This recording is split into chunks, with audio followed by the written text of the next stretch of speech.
Oh my God! It's amazing. It's Friday at 5, and you're turned in to Hip Hop in Action. I'm Jeremy Beaver, CEO and founder of Listen Vision and the Hip Hop Museum with my DJ, the one, the only. B-Dub the Boy Wonder. Hey, B-Dub, how are you? How are you this? I'm good. I can't complain. Oh. You should be great just coming off a vacation, though. I just came back from Mexico. Woo! Yeah. I was in a little place called Xcaret outside of Cancun. Okay. You tucked away. And I got my pigmentally challenged white hiney in some sun, and now I'm back. Back and ready for business. And not only that, but we have an amazing guest today because I love Raucous Records. Yes. The one and only Shabaam Sahdeeq is with us, everyone. So stay tuned. The other big thing is we have a huge announcement about the Hip Hop Museum. Yes. Absolutely huge announcement, okay? So please stay tuned, and here we go. Today in Hip Hop. Okay, right off the bat, today in Hip Hop. I love this guy's show, episode number 431. The number 431 edition of Hip Hop Gods Radio with Flatline is out now. Go get it on Mixcloud. It's absolutely a great classic hip-hop show. Also, the BET Awards were the other night. Yes.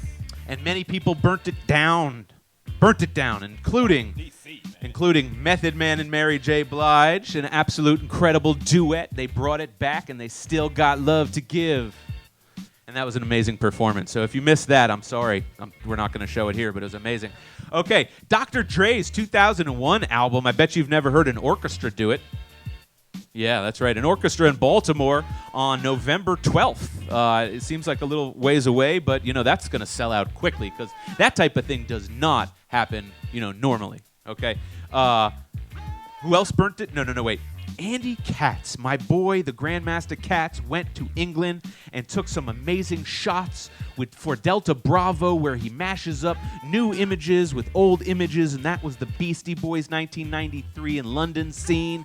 And I'm telling you, not only is he, one of the most creative human beings I've ever met, but he has a huge, huge hand in the Hip Hop Museum, and you're going to have to stay tuned for a huge announcement coming soon.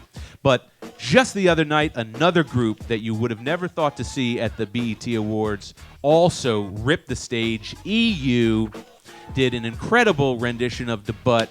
Look at that picture right there. Shout out EU and Sugar Bear and everybody in the group. That's an absolutely... But did you hear what Questlove had to say about EU? Okay. Questlove is a music purist and sent a tweet out that he was not happy with Sugar Bear's timing on his own classic. And listen, I've been on stage myself. Sometimes you miss a beat, you miss a bar. These things happen. I don't think that should be made public because it detracts from the amazing performance. Anyways, I'm not preachy, but there I just did preach. Okay, tomorrow here at Listen Vision, 12 to 6. Do you like cannabis? I do. Well, we're going to have our second year of Canna Carnivals. This is the first one of year 2 tomorrow, 12 to 6 p.m. It's free and open to the public, sponsored by Street Lawyer Services. That's right. Street Lawyer Services and the Street Lawyer Services, the SLS girls will all be in for water gun fight and barbecue foods and free pre-rolls and mini golf and a little pool and a weed carnival wheel, and it's all free and amazing, and it's here and it's happening simultaneous to the DMV freshman class competition, which is happening indoors. You still have time to get tickets. If you go on Eventbrite now, there's still time to purchase your ticket. Okay, I think it's DMVFresh2019.eventbrite.com. You can still get a $50 competition ticket to win $5,000 in recording and promotional amazing services from Listen Vision, DC's largest and oldest recording studio. Okay, so go online and do that. The Canna Carnival and the DMV freshman class are happening here at Listen Vision tomorrow, 12 to 6 p.m., okay? Now, another amazing thing that's kicking off is in Crotona Park in Queens.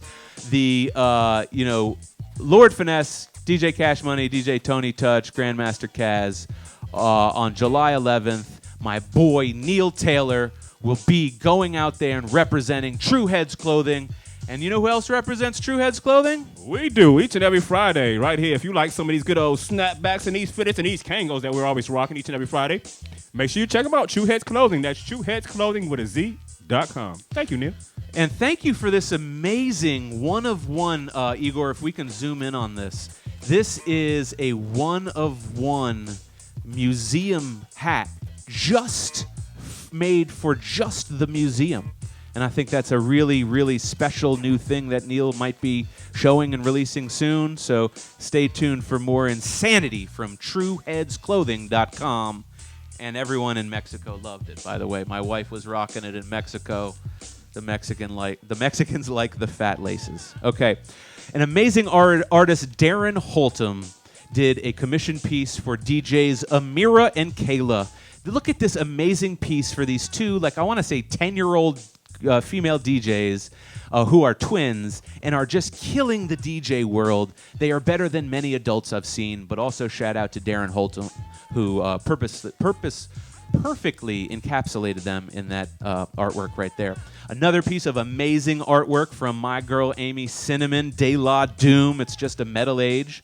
Is a great tribute to the 30th anniversary concert coming up here in Washington, D.C. at the Anthem on July 18th, which is a Native Tongues get-together, the size of which I've never seen before. I've never seen this many Native Tongues together in one room. Well, ever for me, okay? Another amazing thing happened at the BET Awards. These shirts were worn. Don't mute DC. That's right. These shirts, my boy Ron Moten started this incredible, or really, lit a fire under this incredible movement. Don't Mute DC shirts worn at the BET Music Awards, made in Anacostia by 20-year-old from Maryland, okay? We have an incredible anti-gentrification movement going on here in D.C., and as a result of that, I'd like to send a huge congratulations and shout-out Sankofa Cafe, our neighbors here in Washington, D.C., who won this incredible abatement tax case against the city. They were trying to use tax laws to push our beautiful, amazing neighbors, which is a film house and coffee shop, Sankofa, run by, a person of color, Haile Jarima, an amazing film director and professor at Howard University, trying to push him out of the city, and they won. So shout out Sankofa. We love pushing back against corporatized gentrification or gentrification of any kind. Okay, I got to talk fast because we're running out of time. Fat Beats 25th anniversary show. That's right, at Sony Hall, July 14th. I don't know what more to say. That's all there is to say about that because that's going to be amazing. But a big happy birthday to Pete Rock. That's right, the one and only Pete Rock was born on July 21st, just the other day. Big shout out to one of the greatest hip-hop producers of all time. Also, happy birthday to Moni Love. In the middle. July 2nd, 1970, Moni Love was born, and she will be at, that incredible Anthem show with the Native Tongues, okay? Another amazing show will be at the Brooklyn Bowl, Hieroglyphics on the East Coast. That's right, the Hyro crew will be actually all together here on the East Coast, and that's a really rare thing. We don't always get a chance, you know what I'm saying, to kind of see that type of stuff. So definitely go and check out the Hieroglyphics, because I had reported on their amazing sneakers that they still have available on their website. So go check those out as well. Shout out Rascas. Our boy Razzie Kazzy got a new article in Hip Hop DX about Soul on Ice Part 2. That's right, Soul on Ice Part 2. The amazing release, his debut release, is coming back with more and has amazing features. And, my guy, our guy, we did an amazing track with him back in 2012 when he just got out of jail, and now he's doing big things. Salute to you. We're proud of you, Razzie Kazzy. Okay, what else is going on here? Oh! The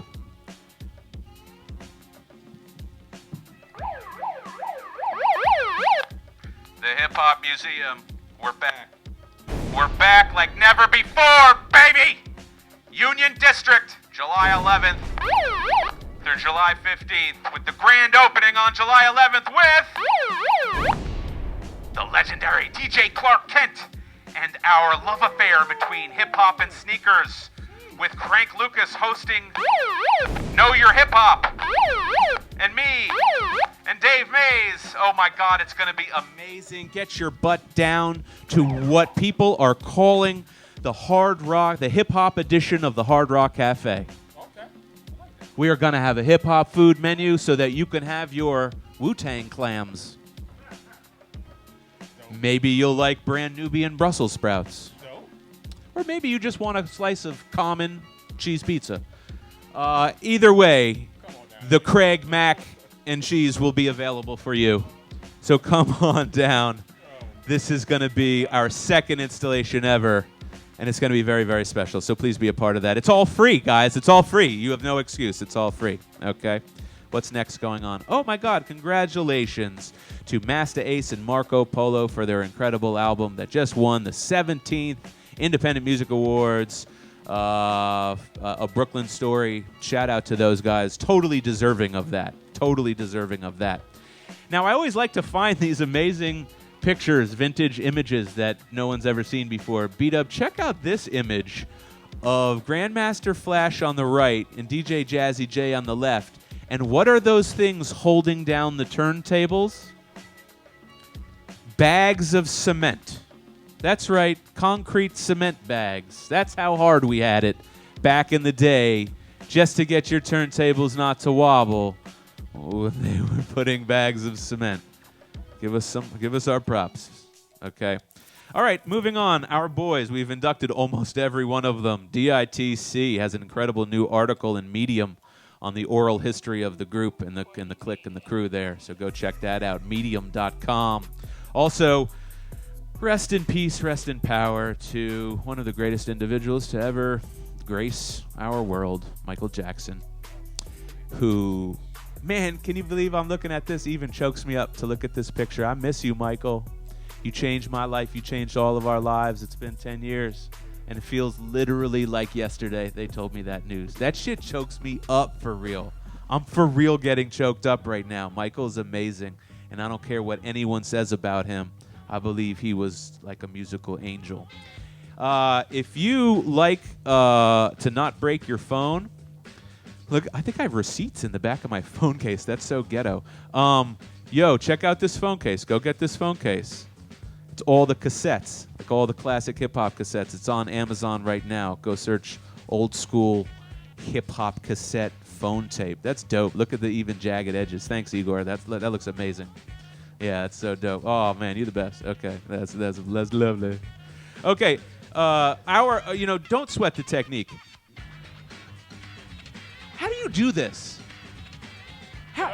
I'm literally about to report on Rakim's new book, and my DJ is spitting Know the Ledge. Listen, Don't Sweat the Technique is Rakim's new book, Revelations on Creativity from the Lyrical Genius. And I want to read this about the book. Okay, so show this. Why now for Sweat the Technique? There have been lots of points in reflection in my life over the last couple of years. I turned 50. My first album turned 30. I welcomed some new additions to my family and lost some beloved ones. I got back together with my partner Eric to tour and release a box set while we were doing interviews. The same questions all seemed to come up. A lot of those questions were rehashed of some of those issues I wanted to finally speak about. And more importantly, almost none of them covered what my fans and supporters are always asking, which is pretty much, how do you do it? It made sense to put a little focus on the craft where I and hopefully the readers can search for inspiration. After over 3 decades of being an artist who mostly speaks through his music, the time felt right to pull back the curtain. Rakim, the God MC. Okay, so there you go, Rakim, the God MC. And of course, speaking of books, brand new book from Rough House, or about Rough House by Chris Schwartz, From the Streets of Philly to the top of the 90s hip-hop charts. An incredible label there, Rough House. You can go and pick up that book now from Amazon. But let's show it, the flyer. Do we have the flyer for today, Igor, Shabaam, Sahdeeq? Let's show them the flyer for today, because in just a little bit, okay, we're going to be, there he is. There's our guy, Shabaam Sahdeeq, okay. Coming up, the raucous legend, the Brooklyn legend, okay, coming up on the program. Igor, if you can run back to that intro again, okay, what we're going to do is we're going to go to this little promo for the Hip Hop Museum, and when we come back, raucous in Brooklyn's own Shabaam Sahdeeq. So stay tuned. Talk about Culture House, a.k.a. Blind Wino. Let's get it!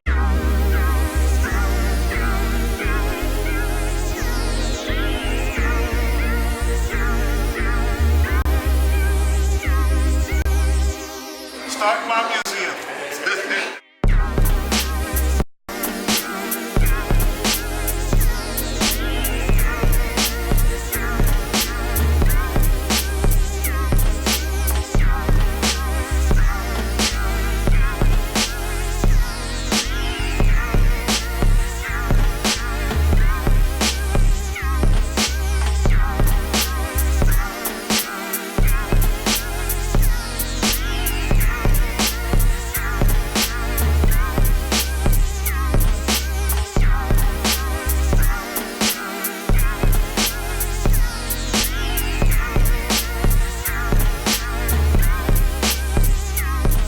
Yo, main source forever, yo. Happy New Year to everybody in the building.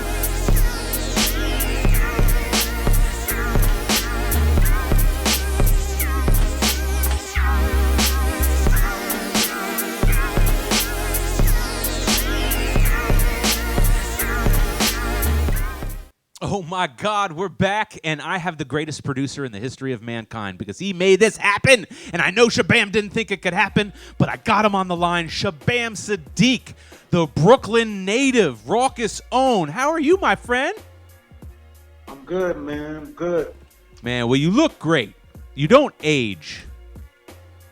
Nah, I look great, man. Thank you. You do look great. You do look great. I got the Fountain of Youth right here in the back of the shop. You do, and you got a good hat on. So you got the New York Yankees hat on, okay, and I got the Busy Bee hat on. I don't know if you're old enough to remember the world's first solo MC, Busy Bee. Of course. Of course. Oh, the Chief Rocker, of course. Chief Rocker. Okay. You probably put one in the air with Busy Bee, actually. So. Listen, we got so much to talk to you about, but I just first and foremost want to say thank you for being with us and taking the time. These interviews, as I mentioned, are like the audio-visual precursor and component to an induction ceremony later on at the right city at the right time. So I want you to know that today is going to be all about you, and our first question that we always ask all of the legends is, when, even as young as you can think, when did you fall in love with hip-hop? What was the moment? What was the song? What were you doing? What were you listening to? When did you first hear and fall in love with hip-hop? Had to be like 14, 15, What song? Definitely listen to Run DMC, Slick Rick, Dougie Fresh. Those were the first vinyls that I bought. I had the Lottie Dottie and the show vinyl, the black and white speckle covered joint. You know what I mean? Yeah. That's when I first fell in love with it, definitely. Can you remember even before buying vinyl? Because I remember for me when I bought vinyl, it was a commitment for me being a DJ and getting into hip-hop. Can you remember even earlier than that, maybe age 6 or 8 or 10, what the first hip-hop song you can remember hearing? The first hip-hop song I could remember was the Message. The Message, and had to be... the Message. The Message was pretty much played a lot in my neighborhood when it first came out. Yeah, and what neighborhood's that? Flatbush. Nice. So let me fast forward here a little bit, okay? So from the Message to buying those records, the vinyl, what made you want to get into hip-hop, and what was the first aspect of hip-hop that you got into, whether it be DJing, MCing, graffiti, or b-boying? Well, the first aspect that I was encountered with was DJing, because my boy had turntables in his basement, and that's basically how we previewed a lot of new music, aside from listening like Mr. Magic on the radio and DJ Red Alert. You dig? going back and forth on a dial. Because back in the days, in that period of time, it was Mr. Magic on one station and it was Red Alert on another. And we used to hear songs on those shows and then go to the record store and try to score those vinyls either by stealing them or buying them. Right. And then we would take them down to my boy's basement and we would mess around with them, scratch and, try to duplicate what Mr. Magic and Marley Marl and Red Alert and them was doing, But it wasn't quite the same because we didn't have 1200s. We had the regular mom's turntable. turntable. The living room joint with the wood on it. Right. That's right. Well, we all had that joint, and we all had that experience of how do they get it to scratch? This joint ain't scratching at all. Right. This one ain't sounding like that. This doesn't sound right at all. But so then, at what point? Because everyone has kind of that similar experience in terms of buying the records and seeing if they can DJ actually. But then for some people, it stopped there. They became DJs, but you kept going. You decided to become. Yeah, the other element that I was closely that I was hands-on with was graffiti. I was a young graffiti artist. I used to run around writing on everything. I actually got kicked out of certain schools for writing my name all over the place. And what was your tag back in the day? Oh, I had Asher, different names that changed through the years. Now, have you Okay, good. So we got two elements so far. We got the DJing, we got the graffiti, okay? And then at what point did the MCing come in? Well, the MCing came in, right around the same time as the other two because, it was like freestyling over instrumentals or, the breaks that we were playing around with in the basement. And, it kind of developed over the years. Do you remember the first time you ever picked up a microphone?